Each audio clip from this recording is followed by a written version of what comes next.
Right, hello wine drinking people. Today is Tuesday, the 29th of December, counting down the days until the new year, 2016, and I can't wait to tell you the truth, man.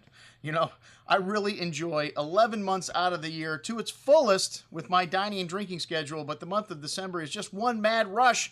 We're glad that it's almost over here at the Wine Watch. And time for our top selections for Pinot Noir the Pinot Noir category. This is one of my favorite grape varietals. And, well, I mean, they've been growing Pinot for 1,000 years in Burgundy. We haven't had that much experience with it in the New World, in California, and other parts of the New World. But they found that this is a grape varietal that does fairly well in several other countries. New Zealand, we're finding some very good Pinot Noirs. Patagonia, this Bardo wine on this offer from the owners of Sassicaia is absolutely delicious.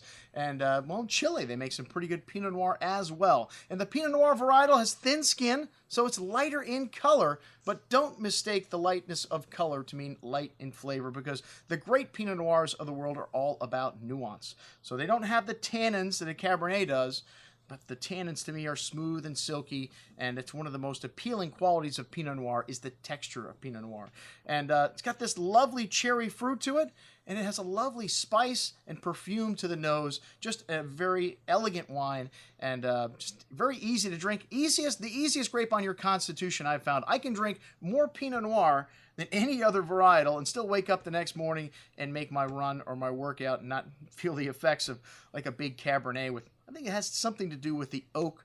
You usually don't use as much new oak with Pinot Noirs. But we've got our top selections here from around the world. And, you know, Burgundy, they're starting to make wine in screw cap. We love to see this, and of course it's from our good friend Jean-Charles Boisset, and his entry-level Pinot Noir. It's all grapes from the Côte de Nuit, and like I said, man, this is textbook Bourgogne Rouge. Just a wonderful example of what you can find in that $20 price category, and there's not much left in Burgundy. Bourgogne Rouge and Bourgogne Blanc is pretty much it, unless you look at the Macon and Beaujolais.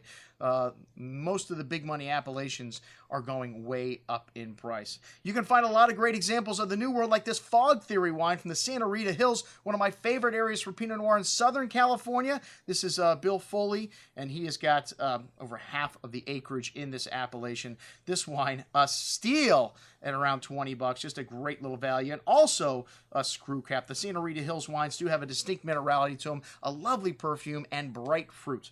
All right, one of our favorite producers from Carneros, which is a crescent moon-shaped appellation that stretches from Sonoma to Napa, just north of San Francisco Bay. This etude, one of the greatest producers there, started by Tony Soter, and he sold it off to Treasury in 2001. But still, this Grace Benoit Ranch, the same fruit that Tony used to make the great etude wines, are still being used today, and one of the greatest examples of a Carneros Pinot. They also make great Pinot in the Russian River and Sonoma Coast, which is where the Hartford Court Winery has a lot of its vineyard sources for their Pinots.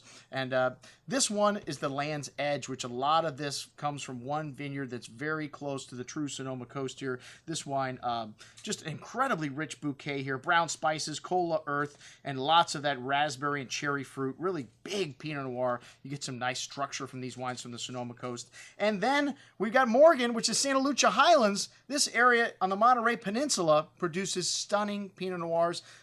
Morgan, one of the first people out here, one of the pioneers of this region, and their 12 clones, one of the best examples of Santa Lucia Highlands Pinot that you will find under $30 a bottle. All great values. We've got everything else that we've picked in our Pinot Noir section on this offering, so check it out. The top Pinot Noirs from 2015. I'm your host.